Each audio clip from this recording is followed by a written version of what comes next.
But first, let's do a catch-up on the news from this week so far. Now, you may remember on last week's episode, I hilariously covered Scott Morrison's European pub crawl and slight G7 detour, which, back here in Australia, left Deputy PM Michael McCormack in charge. Well, let's see how that turned out for him. Australia will tomorrow have a new Deputy Prime Minister after the Nationals ousted Michael McCormack in a leadership spill. Barnaby is back. The Nationals rejoicing.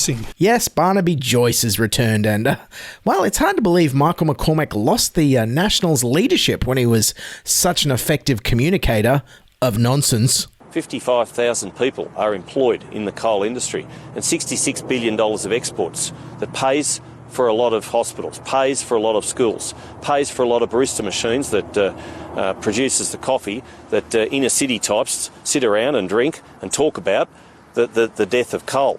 There's been a lot of hysteria around climate change. Climate change isn't the only factor that has caused these fires. There's been dry lightning strikes, there's been self-combusting piles of manure. The mice, the poor little curious creatures, should be rehomed. Well, I actually agree with Peter. They should be rehomed into their inner city apartments so that they can nibble away at their food and their feet at night and scratch their children at night.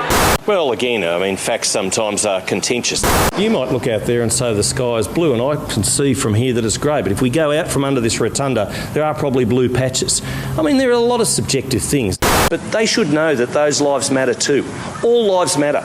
And I tell you what, I would much sooner live in Australia than anywhere else in the nation. So with Barnaby back, what exciting new policies for the good of the country can we look forward to? But Mr Joyce has an agenda of his own, determined to use his return as Deputy Prime Minister to stop Scott Morrison embracing a net zero by 2050 emissions reduction target. We stand by our coal miners, we stand by our iron ore miners, we stand by our farmers. Yeah, I'm sure farmers will love all the uncontrolled bushfires caused by climate change.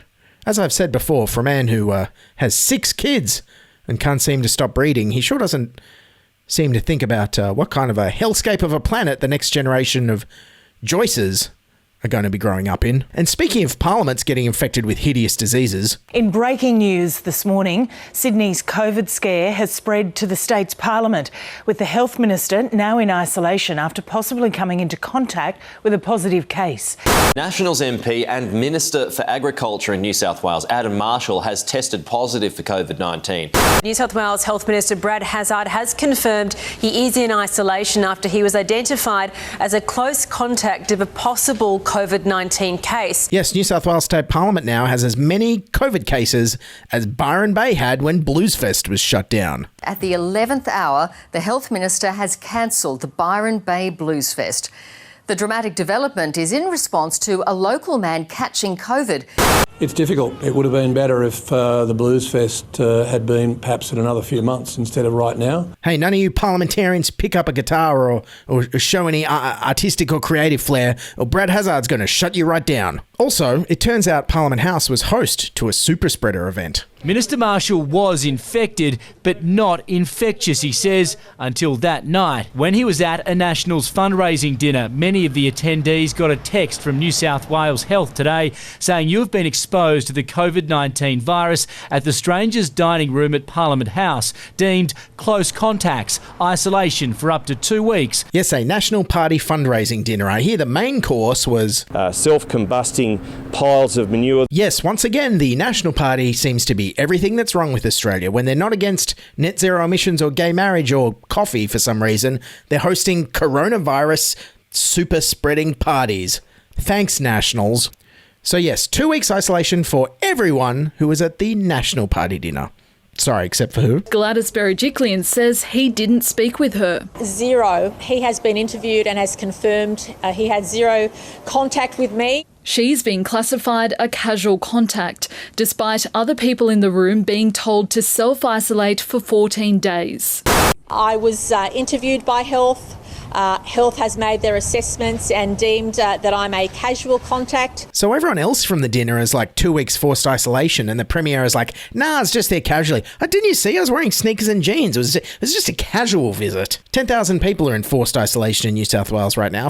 Countless people have found themselves forced to lose out on work because they were at a coffee shop or a pub at the wrong time. And the Premier is just like, nah, sorry, New South Wales Health. I'm a casual. I was a very casual contact. And also, the restrictions in Sydney are sending all sorts of mixed messages. Good evening. It's not a full lockdown, but it's not far off. Tonight, Sydney residents are facing some of the toughest COVID restrictions we've known. More than 1 million people are tonight banned from leaving Sydney. Gym goers in Sydney and surrounding areas now have to wear masks, including in high-intensity classes. Also, household visits limited to 5, including children. Drinking while standing, banned again. Yes, right now all the vaccinated Americans are going to music festivals, and I can't even have 6 people over to my house to stand and drink at the same time. And also, I don't think it's very safe to go to the gym right now, even if you are wearing a mask. I'd probably shut the gyms down. I'd say they're vastly more dangerous than a sit-down outdoor music festival, but that's just my opinion. Yeah, it's weird the New South Wales government isn't taking this more seriously, given the outbreak is of the scary Delta variant that ravaged India. This Delta strain is so infectious, a person could get it within seconds. The Premier is now warning COVID-19 is jumping from person to person with contact that's scarily fleeting. In some instances, the exchanges have been scaringly fleeting. Yes, scarily fleeting was also the feedback I received when I tried speed dating for the first time. Oh, my 3 minutes with that Dylan guy. Oh, that was scarily fleeting. Okay, so what's caused this Sydney outbreak this time? Well, turns out we can't just blame an infected Melburnian for going to the Crossroads Hotel like we did last July. This one's on us. The limo driver who started all of this wasn't legally required to wear a mask or be vaccinated before picking up aircrew. Picking up international aircrew while untested, unvaccinated, even unmasked. We've vaccinated all those who are permanent employees, who've been in the system a while, but every day there are new people, subcontractors of subcontractors coming into the system. Yes, once again, the pandemic catchphrase for this show, for anyone listening for the first time, is insecure work is going to kill us all. A limo driver who was not legally required to be vaccinated, masked or tested daily, like all other frontline quarantine staff, started New South Wales' latest outbreak completely due to a lack of government oversight and support. So, of course, as always, the state government made sure to blame the victim. Who's responsible for checking the COVID compliance of drivers is murky. Authorities say the onus is on the individual. Being slack about what the health authorities ask you to do is just inexcusable. What a surprise. As always, the insecure workers are expected to look after all their own health and safety issues with their own money in their own time, and then they get blamed if, heaven forbid, they ever prioritise making money to pay the rent in the most expensive city in Australia. Hey, here's an idea if the government wants to reach herd immunity sooner and encourage everyone to get vaccinated. How about paid vaccination leave for casual and insecure workers? That'll encourage everyone. Not that the free cookies and bottles of water aren't encouragement enough, but it's hard for people to give up a paid day's work or more if they get side effects when they've got rent to pay. Also, speaking of the vaccination campaign, we're still way behind in Australia. Only 22% of us have received our first jab, but the government has a new guy to lead the effort. Today, the Prime Minister promised to kick the rollout into the next gear, with a top army official leading the battle.